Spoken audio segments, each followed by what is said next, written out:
questo me banodo.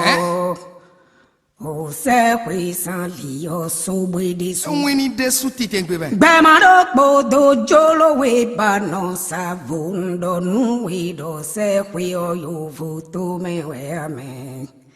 Se qui mai tanto pani no quelli. Ali lonto me alio linkadin. E mai Nigeria, Côte d'Ivoire, Togo, Bominando, Mbui. So chai dalio gileo, so jale handaliano boya la hundi. No comano moelo, bacana zakaza bodo fawa heba lauya. No kuno bondo tina no poe pango. Obedo to aboa pibo nu peto. Bogola zegolo kwe hache ko haitoni tu na bueno na timenu no viledo. O se kwe san lio sobri desu. Bakondo no to e kwe pema do kudo. Tide. Soja tonde la ichi tido. Se qui san li jibo heavy boji koi polo. File biga kwaniano lubudo. Uditonu se qui tomina mo uve. Agbaza kuto ejenu kombo jafijipe. Eji koi bo jafeju. Jolo yana kawe ogolo tonle nu agbaza na mobodo satisfele airi on we go bo ja kwe pa fo bo che bo kan bo bo jisika gan bogbe ono tazo bo kan do pe tobo agbaza sonu bo izun salu ha igon bogbe to bi we usu kanu ma igi kan ton. Behele di we no hele di me. O se kwe che bubudo nenu me. Halenu kanjo ni wa vi kolon nu peto. Ole bawe aton go bo ja fiji pe. E jiyan la do koyin po. E ja chobo ji ho me gbere. Akpo pa ga po de po emini ikaye. Bonyana do akpa sikpo. Bono saka pa kwa po yo povu po me hopo. Bokpe ogbele lobo gona takabo jidide. Kunsode wa yima sono chai. Bone we mina wa ponti. Alianu te kalo remba wane lelo pa midi. Ma hopo yesi se mi me poe. Hekalo wili remba wane lo pa mi. Hope tona da lo nunwe. Bana chokwide do bo yesi se na lo nwe. Bakun so na ikwido do no do. Aikwido do no kwana wili we. Ukara isa kwe to me ba no do. No vici se kwe san liyo so bwe desu. Tamado bodo jolo we ba no savo no vici se kwe o yo vo to me we abe. Ali no do me aliyo ligadi.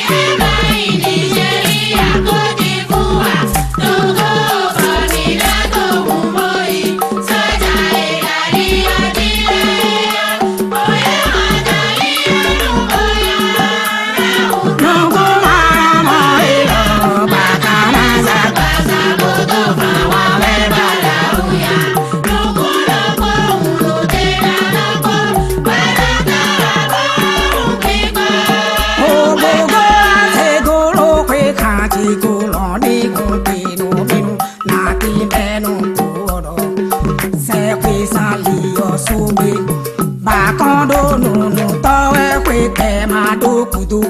Soja to de le chite do. Se kwe sali ji bo heavy bo ji kon yi po.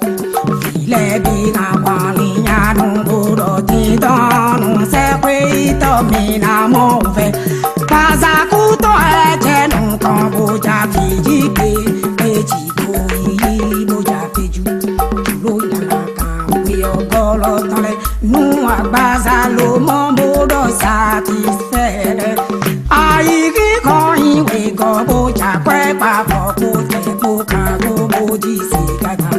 Mais on a son beau bandeau, fait ton bac, ça sonne, bon, ils ont salou, aïe, quand.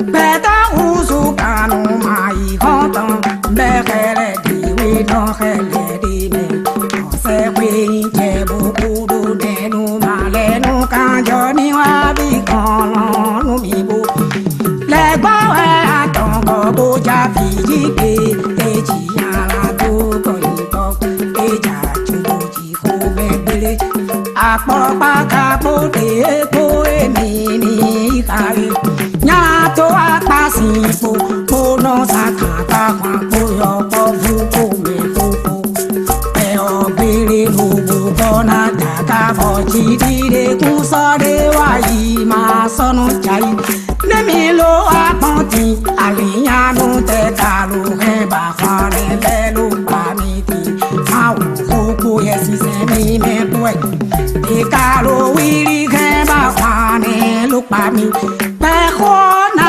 dalonwe anajo bide boye si senara lonwe akunso na ibido do no do ai bido do no apana abaza kwa iri ho le ba ko be ko tabudo ndo na ube to do yo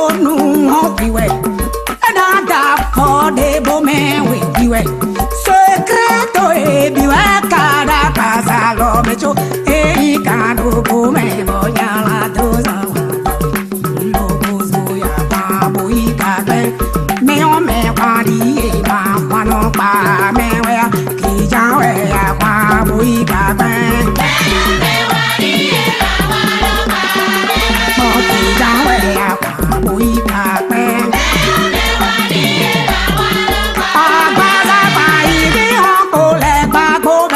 tabudo udo na upe to moto jo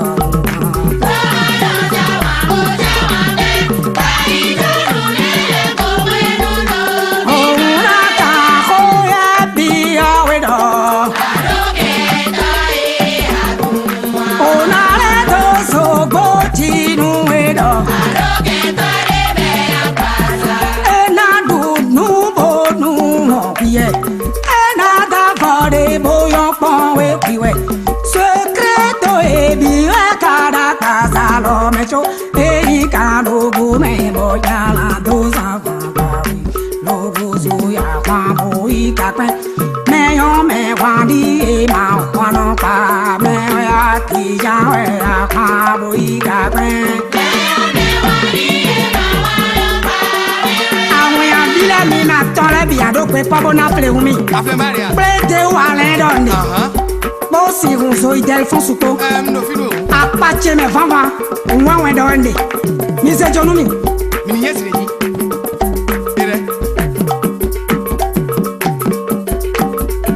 ere aflemu ne choho oje bi egba dia ko kare ene me akwale le kamboda honumano wili pavido posame zubali do fide bo sewi se wele vina le konona tevile wedo pede me bo sewi le we vina da di bawe onu liji moje khove manasi bogido sume bun bona ba nu du du bo bo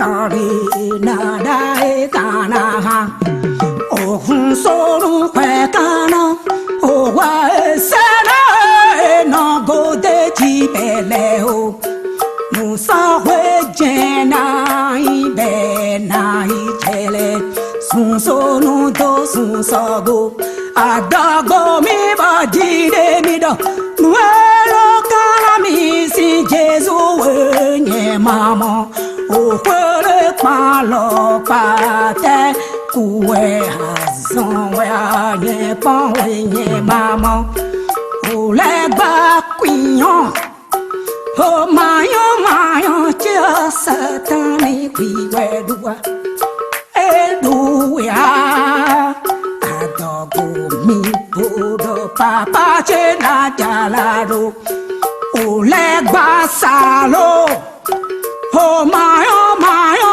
chia satani kwiwe kan e ma to chawa o Jeju mewe da chena jalado Willy who do te cho ho kala kadu kheli si ti boy ai go do zo ton le da we ku we ga ho ne na I lo we a hwa le kha je bo la no ma no Willy ba vi do pa no ba ho zo ba le do ti de bo a pa che me Se wale vina de ko oh awale amora ajeni pavino posade Somali no fide bo se wale vina de ko no na awale amora se le ye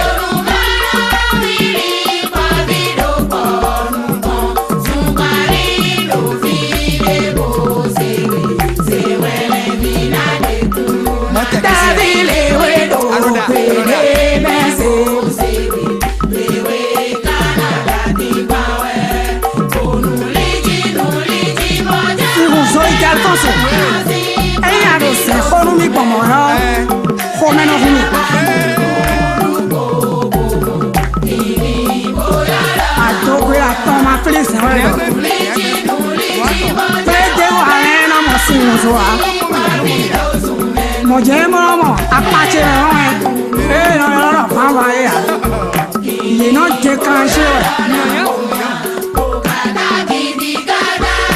ho e da na jara hono do teneme o huna do lu be ka bo kari na da e tana ni ko po mo po u de de na ni ya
Boy, I heart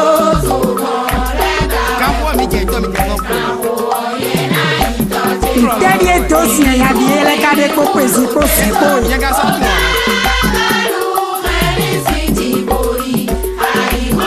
Technicien les blo ben na.